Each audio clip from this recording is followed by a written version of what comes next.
is on an update, you only have one pay stub in the file that the guy just got. Right. I assume Tom probably got it, right? And the thing is that, Joe probably didn't realize it, but that's one of the things we have to go back to the file, right? Right. And go look at, so one of the biggest lessons we're learning, that, that making sure that we're double checking the file at that point, because you never know what the other documentation that's coming in, if it could kill your deal.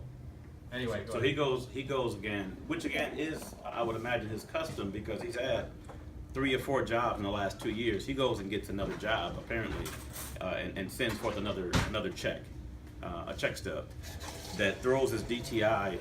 Throws his Was there any other income off. So my first thought when this was going on was I talked with the borrower who makes the bulk of the money. Can we just omit him off the loan? I mean, I'm just gonna tell you honestly, that's what I questioned, and she was adamant on him staying on the loan. They're not married, but that's her boyfriend. And what I need to get clarification on, I think I already have, were they living together prior, was the question I had, but I know they're planning on living together, which means that we have to use his income. Mm-hmm. So essentially right now, we're in a situation where we have to go to them after they've gotten everything done, and essentially tell them, here's your ultimatum. You either can have him quit a job, which he's obviously struggled keeping jobs or getting jobs to qualify because you're making too much money, or you have to be willing to pay 3%. Because you no longer qualify for the USDA, you would have to do a conventional loan. Now they have the credit scores to go conventional, but it changes obviously the whole dynamics of what their expectations were. Mm-hmm. Mm-hmm. And I have to bite the bullet on that with them. And how much time do you think you spent on this loan? Heck, I don't even know when I originally took the 1003, it's been probably well over 45 days, if not, well over 45 days. And of course it's USDA, so we're not even done yet, because we haven't gone through the USDA. Well, it hasn't even submitted to our underwriters, let alone clearing our underwriters and then going to theirs. Mm-hmm. So yeah, it's been a lot of time invested. Countless hours that you put on the loan. Yeah. And they're in Hawaii, so it's not like I can talk with them any time of the day, so I'm having to, if it's 11 o'clock our time, it's just 6 o'clock their time, mm-hmm. and that's when I'm talking with her. Mm-hmm. So I'm talking with her after hours, I'm dealing with them on my cell phone. So that's why of course it irritates me, but I don't put it on anyone but myself. Right. That these things weren't caught, because it's gonna affect me more than anybody else. Yeah, I mean, it affects you. It also affects. I mean, I'm aside from the office and the office, the customer, the relationship that we've built with the realtors, and so it makes us look like that we're not professionals, and so and the thing is that I want to reiterate that I've been guilty of it several times. I've done that when I was newer in the business, or if I was not paying attention. And so it's very, very important that you pay attention, and that you do not ever take the borrower for their word for what they tell you their income is. You have to check it and recheck it and recheck it. We talked about this several times in a lot of our meetings. Triple check the income, the credit, to make sure that the loan, especially with the USDA, that it meets the guidelines. And also just a reminder with USDA that they check everybody's income that's going to be living in the home. It doesn't matter if they're going on the loan or not. That doesn't matter. It's everybody that's going to be occupying the home that has an income. It's total household income for the cap. It doesn't matter if they're not going on the loan. Now, if this guy doesn't live in the house, and that's what they state, then you don't have to use the income. They're not married. So you're going to give the customer option. Do you want to do 3% down, and is he going to be living in the home? And then we're doing 3% down. If he's not living in the home, then you have a chance to do USDA still. And so tell me what's going on so I know, because you guys aren't married. So, but the thing is that the takeaway here is that you're spending all this time on a loan, and if it's something that we've missed, and now you can't close the deal, or it damages the relationship with the customer, and it may not. Joe's very good at expressing and communicating, and so, but the thing is that if it's all done in vain, then like Josh said, you're just going to get sick of the business and quit. because you don't know what you're doing, and you're not taking the time to learn what it takes to be a master.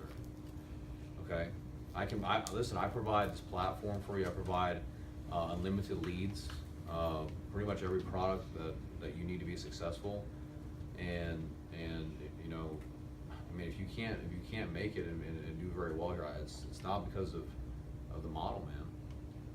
You're not out there having to hustle and sweat and in a suit and go and kiss kids to get loans. The leads are being brought to you, you know, and you can't figure it out, man. I don't know what else to do, you know. I mean, when I started, they just said, here's a phone and give me $1,100 a month for that desk, and we'll figure it out, buddy, you know. And you know, you guys have all this in front of you, and for a lot of you guys are progressing well, and you're brand new, and you're gonna make mistakes. That's one thing I don't want you guys to feel afraid, that don't feel bad to make mistakes. I told you when I first started, the first 2 loans I closed, I had to pay to close them because I screwed them up. I didn't quit. You know, you can't quit. You have to keep going deeper and deeper into it. You know, because you know you're learning what not to do. We talk about all these people. Walt Disney was denied 300 times for a loan to start Walt Disney World. You know, the Colonel, you know, was denied 1,000 times for his recipe, and living on Social Security, driving all over the country to sell his recipe. You know, I'm not saying all these things just because they're great people, but because persistence, you know, does overcome, you know, opposition. But you have to keep going. You know, but you have to learn. You have to learn to get better.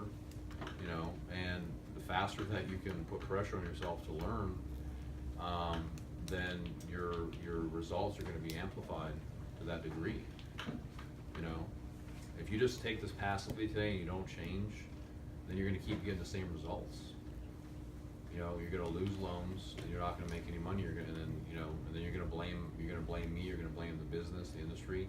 Even though you see guys making massive income in the industry, because you didn't take personal responsibility, you know, to get better. And so that's why we have these trainings, because I care so much, and I want you guys to make a lot of money. Because you know, obviously, when you do, I do, and you know, and I have huge goals, and I want everyone to do well together. Because if you're doing very well, then I'm going to be doing well. And conversely, if you're doing bad, I'm doing bad, and that ain't going to work for me, man. You know, I got expensive taste, so.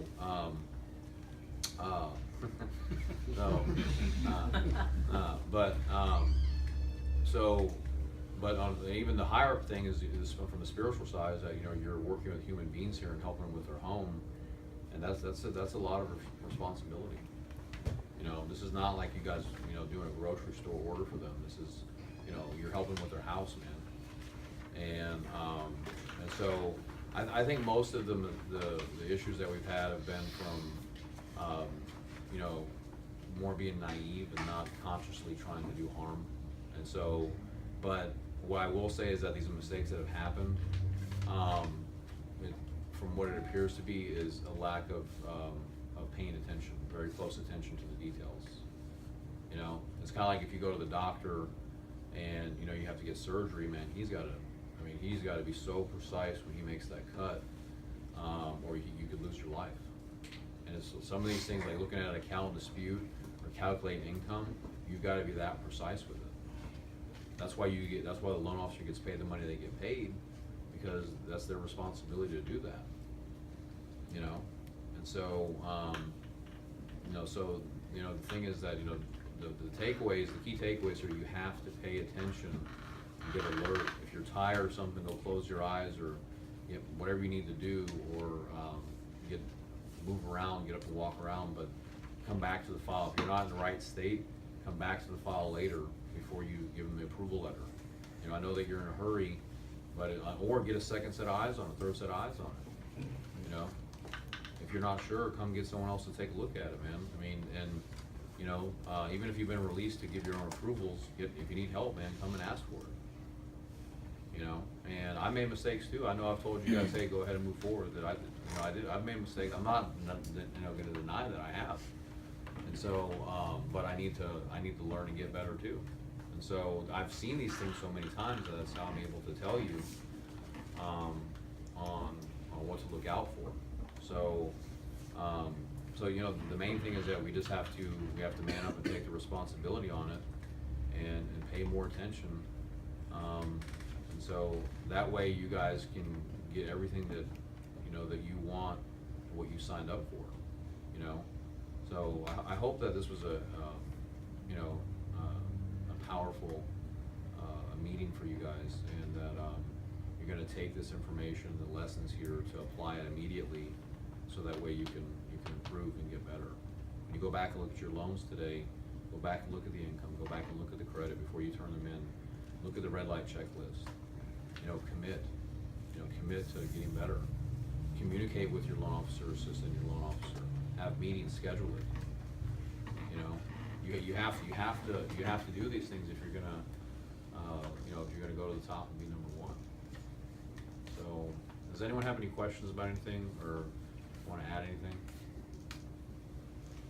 No, I see on this document, it's, other than the issue Joe had with Yatsuda, I see that I had some, minor, mistakes within 1003. But that's just go along with the LOAs, just making sure that, all points, all things that need to be, all information that needs to be on the 1003 is there before sending it into processing. So that's just one of the main things for the LOAs. Mm-hmm. Okay, I mean, right, and what were those items? A credit inquiry issue, probably something, the explanation within that issue was, within that inquiry rather, was a problem. Duplicate employers on the verification of employment. Some things within the actual file folder, with the naming of the actual W-2s, it may have been, both borrowers inside of one PDF, but the PDF was named, wasn't named right. So Okay. basically, he's just telling me to go back and rename it. Mm-hmm. It looks like I need to request the 2014 tax return from borrower 2, which is the guy that. Which he didn't file one Right, because he right. didn't make enough money. Right. And he was gonna go on his mom's, initially, we thought that he was going on his, we were told by the borrower 1 that he was going on his mom's, he had went on his mom's tax return. But in researching it, he didn't. Mhm. And then we found out that he didn't have to because he made it I think he made less than $7,000 or $8,000, so it wasn't an issue. Yeah. And at that point, that's when we were saying, let's get him off, you know, if we can. Right. But I know we can't do that, you know. But other than that issue Joe had with the income, a lot of these issues on my end could have been avoided. True enough, could have been avoided, but there are minor issues within that 1003 and within that loan. So next time, I'll just make sure all bases are covered when it comes to these things. I remember one time you said, no, you just made me think of something. When I was in college, I was a limo driver, and I did a wedding one time for the CEO of, I think it was Haynes Construction, one of the biggest commercial construction companies in Houston, and for his daughter. And he had about an $8 million home in Sugar Land, and I pulled up to the house, and he had huge home sprawling out, and had the porta cachet, and then the drive under with the car. And I pulled up, and basically I stopped the limo, and I get out and to introduce myself, and he grabs me by the hand and walks me and says, Angelo, you're supposed to park the car right here. And you parked right here. You didn't do it right, go fix the car. I said, what do you mean it's the same? It's only a foot. He says, no, you're supposed to be exactly right here. When I build my buildings, if I did that, I wouldn't be in business. I was like, man, this he's insane. Yeah. But he's rich. Yeah. Yeah, And I'm not. So the thing is that it really opened my eyes that he was and he said, you're not getting any tip tonight, by the way, because you didn't do it correctly. And I was so upset. I was like, man, this is freaking punk, man. But it really, now looking back on it, he was right. And you have to be obsessed with the details. If you look at Walt Disney, the company, they're obsessed with the details. Obsessed. So even though it's minor, you have to be obsessed with it, or otherwise it's never gonna happen. And so, I never forget that was, 15 years ago, and it really has made an impact with my life, is that you have to be obsessed with your craft if you're gonna be the best. And that's why he was the best construction company in the 90s. And so, or in 2000, whenever that was, so, yeah. I just wanted to add, and it's important, this is just bringing anyone that doesn't know with this deal or any deal into my thinking. My thinking is that it's my responsibility. It's not about playing the blame game. Right. Because when you're doing that, then it stagnates everything. It builds mistrust. It puts people on the defense. All that kind of stuff is not conducive to the loan moving forward. So I take full responsibility, but this kind of stuff bothers the crap out of me. It does. Not just because commissions can potentially be lost, because it's the way I think.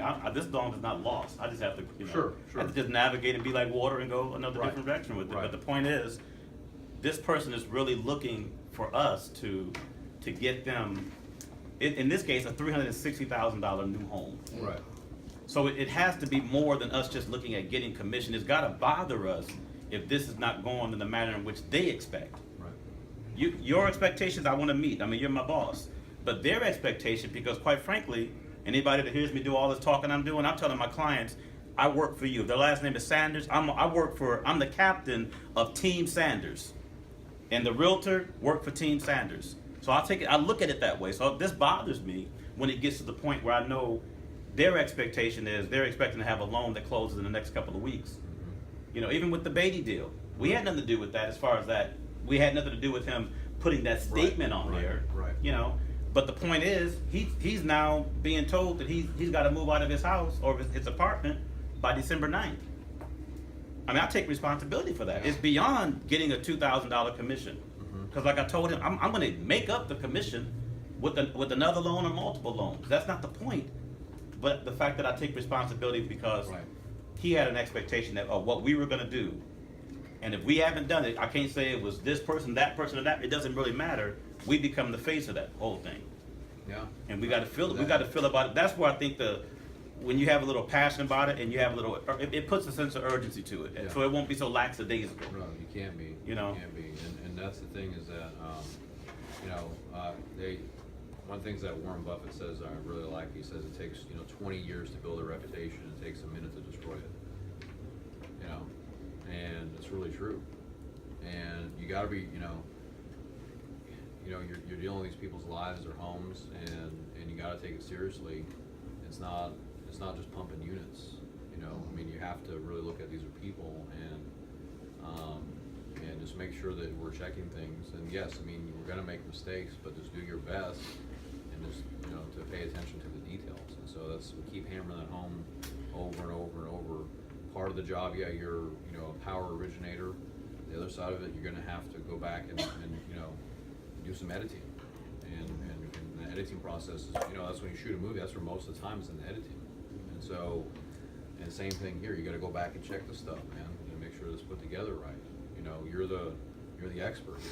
And so, anyway, I think it's a very powerful meeting. Come back and watch it several times. There's some very good content here, and a lot of it, so come back and check it out, And so, all right, I guess that's it, guys. Thank you.